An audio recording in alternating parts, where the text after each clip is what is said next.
রাধে রাধে বন্ধুরা, সকালটা যদি শুরু হয় এনাদের দুজনের মুখ দেখে তাহলে তো দিনটা ভালো যাবেই। তোমাদের দিনটাও দেখবে খুব ভালো যাবে। আর সকালবেলা ঘুম থেকে উঠে গেছি আর আমার ঘরের অবস্থা দেখো। রাত্রেবেলা মাহি ঘরের ঠিক এইরকমই অবস্থা করে, এর থেকেও বাজে অবস্থা করে। এখন আমি গুছিয়ে নেব ঘরটা। আমি একা কিন্তু কাজ করি না, আমাদের মাহিও কাজ করে। দেখো ম্যাডাম কত কাজ করতে ব্যস্ত। হয়েছে পরিষ্কার, এবার ওই পাশটা মুছে দাও। মুছে নিচ্ছে। হ্যাঁ, এটা মুছো। মহারানী আমাদের কাজও করতে পারে, শুধু কিন্তু নষ্ট করে না বা অগোছালো করে না ঘরবাড়ি, ও কিন্তু কাজও করে। দেখো কত পাকা পাকা কথা বলছে আর কাজ করছে। কি যে কাজ করছে ওই জানে। তবে এই যে এই বয়সে ও এইটুকু চেষ্টা করে, এটাই আমার কাছে অনেক। আর ওকে কাজ করতে দিলে যখন দেখে আমি কাজ করছি, তখন যখন ও কাজ করে না, ওকে যখন সেই জিনিসটা আমি করতে দিই, ও বেজায় খুশি হয়ে যায়। সেই কারণে আমি ওকে কখনো বারণ করি না। এখন ওরা কাজ করতে করতে ব্যথাও লেগে গেছে, কি আর বলার। কোথায় তোমার চোখে জল? কোথায় এরকমই হয়। জল নেই তোমাদের ঘরে এরকম মিষ্টি রসগোল্লা কটা করে আছে জানিও। হাত দিতে নেই। ইনি আমাদের ছোট্ট মাহি। এখন আমি ঘরটাকে ভালো করে গুছিয়ে নেব, মাহিকে নিচে দিয়ে আসবো দাদু ঠাম্মির কাছে। মায়ের ঘরটাকে গোছানো হয়ে গেছে। মাহিকে এই ফাঁকে আমি খাইয়ে দিলাম, টমেটো আলু সেদ্ধ দিয়েছিলাম প্রেসারে, আর ভাত আর ডিম সেদ্ধ আর একটু ঘি দিয়েছিলাম। এখন আমি এই পাশের ঘরটাতে এসে, যে ঘরটা না ভালো করে ঝাড়লাম, অনেক দিন ধরে ঘরটাকে ঝাড়া হয় না।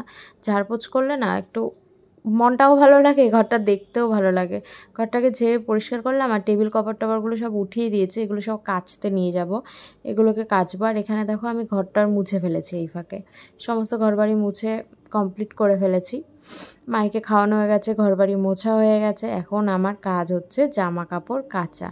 এই ঘরটাকেও আমি পরিষ্কার করে মুছে নিয়েছি, শুধু টেবিল ক্লথগুলো কেচে ধুয়ে দেবো, ব্যাস তাহলেই হবে। ধুয়ে এগুলো এনে পেতে দেবো। আর ওই যে ওখানে জামা কাপড়গুলো দেখতে পাচ্ছ, জানলায় রোদ দিয়েছিলাম, যেহেতু আমি বাপের বাড়ি গিয়েছিলাম সেই কারণে সমস্ত জামা কাপড় ব্যাগে ছিল। তো ব্যাগে থাকলে যতই পরিষ্কার থাকুক না কেন একটা গন্ধ হয়ে যায়, সেই কারণে রোদ দেওয়া।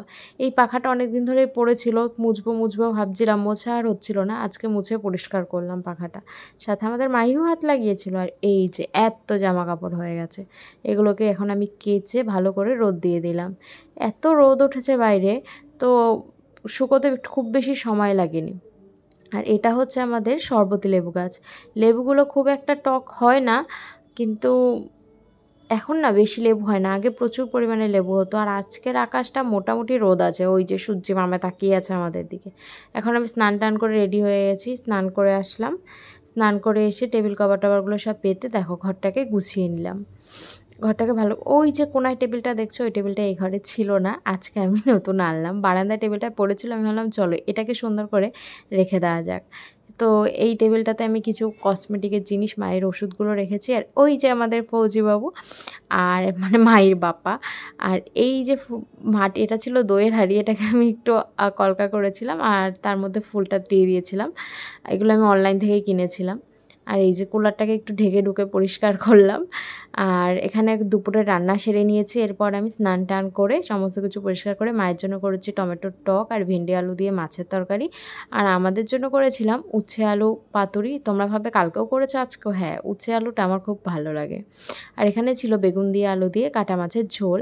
আর এই যে স্পেশাল জিনিস, এটা কি বলো তো, মাছের তেল আর ডিম একসাথে বেগুন দিয়ে ভাজা, পেঁয়াজ টেয়াজ দিয়ে।